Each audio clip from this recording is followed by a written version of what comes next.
What's going on, everyone? I'm just a typical, average American, here today to react and learn about some Canadian Heritage Minutes, which are these great 1 minute long videos that teach you about important moments and people throughout all of Canadian history. And today, I am continuing my journey watching all of the Heritage Minutes. I've currently seen about 39 out of 100 of the Heritage Minutes, so I'm actually making some pretty good headway here, so I'm excited to see what kind of Canadian stories we have here today, starting with Sam Steele?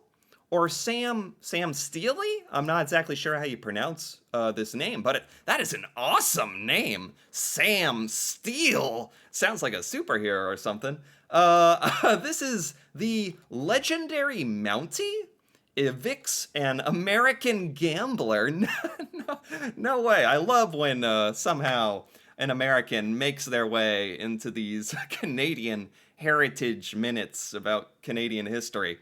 So a legendary Mountie named Sam Steele evicts an American gambler from the Yukon during the Klondike Gold Rush in 1898. I was gonna say, how the heck did an American in the 1800s get to the Yukon? Was it because they were doing some gambling there? Or more likely because of the Klondike Gold Rush? Okay, do we have any more info on this before we jump into the video here? Sir Samuel Benfield Steele. Sir? Was he knighted? This is a Canadian Mountie who was knighted by, like, British royalty and all that, with the sword and everything? Sir Samuel? This is an even better name now. Sir Samuel Steele, mounted policeman, soldier, died in 1919. As a member of the Northwest Mounted Police, Steele, I hope I'm saying his name right. I don't know if it's Steely or Steele. I'm going with Steele, I guess. Steele was an important participant in the signing of Treaty 6 and Treaty 7, the construction of the Canadian Pacific Highway, the Northwest Rebellion, and the Klondike Gold Rush. Oh my god. He is a... Now this is a Mountie story right here. I don't know of any individual Canadian Mounties, but this is like he was some kind of legendary Mountie who did a lot of stuff. Military career, began as a private in the Red River Expedition. He was in the South African War as an officer commanding Lord Strathcona's horse. This almost sounds made up. It's so crazy. Like, oh my god, people back in the day really got up to stuff. Or at least Sam Steele did. There he is. Oh, and with a mustache like that, how could you not get up to some cool stuff? All right, I think that's a pretty good backstory. Let's take a look. This is the Heritage Minute for Sam Steele. Oh, okay, so this is the Alaska-Canada boundary or border between Alaska and Canada in 1898. So he sits there in his red coat all spitting holly. What is this? And he says, Where would you be going? Well, I'm going to the Klondike to look at... Wait a minute. What is this? Is this the American... This is the American gambler or whatever that we read about that's in this Heritage Minute. Is this how Canadians depict Americans? Is this what Canadians imagine Americans as? Like, this, look at this guy. And he's just huffing and puffing. Oh, he said to me. That's just how Americans behave, right? Okay. This is very funny to me. and he says, Where would you be going? Well, I'm going to the Klondike to look at your gold fields, if there really is any. No. Oh my god, this guy is insufferable. And he's the American in the story. Maybe that makes perfect sense. So, oh my god, this grin that he has is so... you just love to hate him already. So he's crossing into Canada, and he was captured by none other than Sam Steele, or maybe by a Mountie, and now he's talking to Sam Steele about wanting to go to the gold rush. Not with this gambling gear and those revolvers. Men don't wear pistols in Canada. Canada be damned. I'm going to the Klondike. The Klondike is Canada. Pack those. How does... Oh, I don't mean to be pausing this so much, but there's so many things that I'm noticing. The way Sam Steele is a true-blooded Canadian Mountie, just by the way he says Canada. I don't know if I can even mimic. I don't know what he's doing, but it sounds like such a Canadian way to say Canada. Canada. Canada. Like, it's very... I don't know how he's doing it. You don't belong here in Canada. Like, I can't even do it. Canada. Canada be damned. I'm going to the Klondike. The Klondike is Canada. Pack those pistols in your saddlebags or get back to U.S. territory. I'm an American. You can't... Whoa! Is this a true... I mean, I assume this is a true story. I just can't even believe what's happening. This American gambler, son of a gun, just stood up and drew his firearms, and he's threatening Sam Steele. Sam Steele, look at this expression on his face. He is like, what the heck is this moron doing? Another one of these Americans. So he basically told this crazy American gambler dude to get lost. Go home, because he's clearly not there for the gold rush. He's there to gamble. Is there like a big gambling ring going on in the Klondike or the Yukon? Or Do this to me. In that case, I'll be lenient. We'll keep this gambling gear, and you'll be back in the United States by sundown. Oh. Never drew no gun. I could have shot that guy right there. Who was he anyway? Superintendent Sam Steele, Sam the Steele. Northwest Mounted Police. Why didn't I shoot him? Oh my gosh. So this American guy is like, he's kind of annoyed that Sam Steele was so calm and collected and didn't even feel threatened enough to draw his own weapon. Like, he didn't feel threatened by this guy, even though he's holding a gun to his head. That is pretty badass. If this actually went down like this, Sam Steele is freaking cool. Like, oh my god. That is... So... And when the other Mountie like put his hand on his shoulder, you knew it was over. You knew he was done for. And now he's just complaining as he's getting escorted back out of Canada. This is such an interesting story for me. Lieutenant Sam Steele of the Northwest Mounted Police. Why didn't I shoot him? Damn it. In the days of the gold rush, a policeman, Sam Steele, became a legend of the Klondike. I don't know. Wow. Why didn't I shoot him? Why didn't I shoot? Get out of here! Just wants to shoot everything. How American is that? Oh my god. Sam Steele, what a really cool story. I've never heard of Sam Steele or this story with the American or anything, but that was really, really entertaining for me. I enjoyed that one. All right, moving right along. Next we have Andrew Mynarski? Mynarski.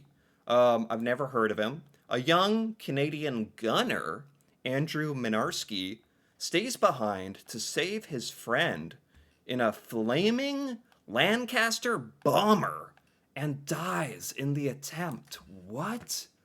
This is like this is like a sad one. This is a sad story of self-sacrifice and friendship. He stays behind to save his friend in a flaming Lancaster bomber. What is a Lancaster bomber? Is that a plane or a ship? I don't know. Is there any more info on this? Oh, so he was a really super brave guy who actually gave his life for Canada and to save his friend. Royal Canadian Air Force pilot officer, so it is the Air Force. Mynarski served as a gunner on bomber aircraft during World War II. On a mission in 1944, his plane was attacked and on fire. Rather than jumping to safety, he ran through the flames to try to rescue his fellow crew member. Unbelievable that there's human beings who exist who actually do superhuman type acts of bravery. He ran through flames to try to rescue his fellow crew member who was trapped in the rear gun turret. I'm not going to read any more I think that's good. I'd rather just watch it in the Heritage Minute video. So, oh my God. Andrew Mynarski, a hero, Canadian hero, apparently. You tail gunners. Mynarski, Brophy, get some sleep. We have a mission in exactly 6 hours. Good night, sir. Bit of a jokester, too, as well. I can appreciate that. Maybe just a little drunk or something, too. Which I think, I think you have the right to relax and indulge a little bit. I mean, when you're literally going into war the next day. My God. I can't hold it, men! Everybody bail now! It's no use, Mynarski. The damn thing's just... Oh my God. That's terrifying. You're stuck in your little bomber cockpit. You can't move, claustrophobic, and you're in an airplane that's diving towards the ground and going to explode, probably, because it's on fire anyway, even if it doesn't crash. Or you might burn to death. Anyway, this much, much too grim to even think about, but it is good to acknowledge and emphasize these very, very real and horrific circumstances that, heroes went through. This is... So he's running to the back of his cockpit and his friend is stuck. Is he able to help him?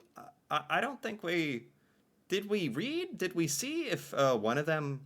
If his friend survives? Or do they both die, unfortunately? Thing's jammed! Come on! Mynarski, jump! That's an order! I gotta get Brophy clear! Jump, for God's sake, before it explodes! Oh my God. I mean, it's tough to even put yourself in this situation.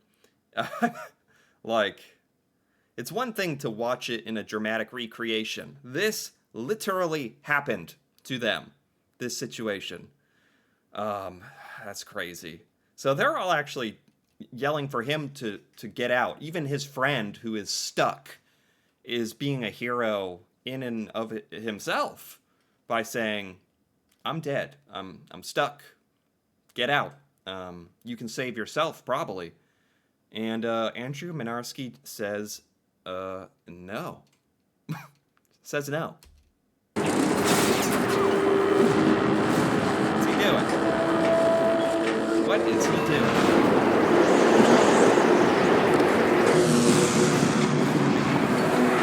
Good night, sir. Tail gunner Brophy, trapped in his turret, miraculously survived the crash to tell of the heroism of Andrew Mynarski, VC, who died of his burns. What? That's not what I expected, somehow. For one thing, I expected the guy who was stuck to get freed by Andrew. Neither of them left the airplane. But when it crashed, the guy who was stuck actually survived.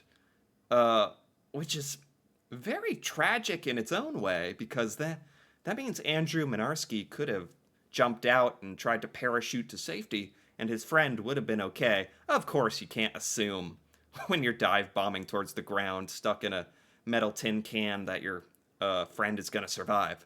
But he did, which is amazing. Amazing! That's insane. I didn't expect them to show Andrew, burning to death. I didn't expect that. Crash to tell of the hero. So, was Andrew Mynarski just going to... Basically, he was willing to stay on the airplane to die with his friend, to offer him moral support and be like, I'm not abandoning you. Maybe his honor and dignity and friendship just wouldn't allow him to physically leave. He's like, I can't physically make myself abandon my friend. Maybe that's kind of what it was. Good night, sir. Tail gunner Brophy, trapped in his turret, miraculously survived the crash to tell of the heroism of Andrew Mynarski, VC, who died of his burns. Jeez. That is a horrible story, but also kind of beautiful in a way. It's kind of sad that Andrew could have survived, but I'm glad that his friend who survived lived on to tell his story. What's important is that Andrew was willing to die for his friend. That's really the takeaway. That's incredible. Inspiring. Anyway. Whew, let's keep going. One more here. Elsie MacGill. Elsie MacGill was the world's first female aeronautical engineer. Dang. And Canada's first practicing woman engineer. Fantastic. Wow. Any more info here? Elsie MacGill, aeronautical engineer, a feminist, died 1980. Not that long ago. She died in 1980. This is like one of the more recent Heritage Minutes. She was the first practicing Canadian woman engineer. Around this time, it says she's an active feminist, national president of Canadian Federation of Business and Professional Women's Clubs. And does that mean that during this time in history there might have been stigmas and discrimination around this? Because they're making sort of a point to emphasize that she was a feminist, maybe working for female rights in this engineering sort of category of employment. A pioneer? Let's take a look. You must be the reporter. Oh. Come with me. So, Miss... It's so funny to go from watching the old Heritage Minutes to these newer ones. These more modern Heritage Minutes are shot like modern movies, basically. They're so different with music and everything and editing. So, Miss MacGill, how does it feel being Canada's famous woman engineer? The real story is the work we've done retooling this factory. To build the Hawker Hurricane? Indeed. 40 planes last month with a capacity of up to 100. Our fighters are over England as we speak. Of Wow. course, it pains me to see airplanes mass-produced like boxcars or baby carriages. So she played a part in developing like airplane technology and engineering, it sounds like. But in war, we make concessions in favor of innovation. You must feel at home, though, managing all of these women. Oh, she has a cane. They didn't really explain that. Why, if she has some kind of physical disability or injury or something. Anyway, let's keep going. I'm not here to manage women. Well, you must admit it is an unusual job. I'm the chief engineer here. I do what engineers do. That's all. Ah, okay, so she's trying to say, okay, she's kind of trying to disregard his questions about, like, oh, you're a female engineer. You're a woman working here. That's something, huh? And she's just like kind of, letting that bounce off and disregard it and be like, I'm an engineer. I work here. We all do good work. And kind of, I like that. What are we doing now? We're to win this war. We need to know how she flies. Elsie MacGill was the world's first female aeronautical engineer. She Wow. oversaw Canada's production of Hawker Hurricanes during the Second World War, earning her the nickname Queen of the Hurricanes. Queen of the Hurricanes. Sounds like a superhero or something, like Aquaman and Queen of the Hurricanes. So, I mean, if you're working on literally, like, designing airplanes, you're pretty darn brilliant. Like, in my book, you're kind of a genius. So, very, very impressive. That's awesome. Sounds like she was just an important individual during this time of war in helping develop Canadian air technology. Very cool. And I think with that, yeah, I think that's it for today. Those were some very, very interesting Heritage Minutes. Those all had to do with Canadian individuals throughout history, which was really cool to learn about. Man, we had the Mountie. That was a great one. The Mountie and that that American scoundrel. And the Canadian soldier who sacrificed himself in the airplane, and then Elsie, who helped develop airplane technology. Very cool selection of Heritage Minutes.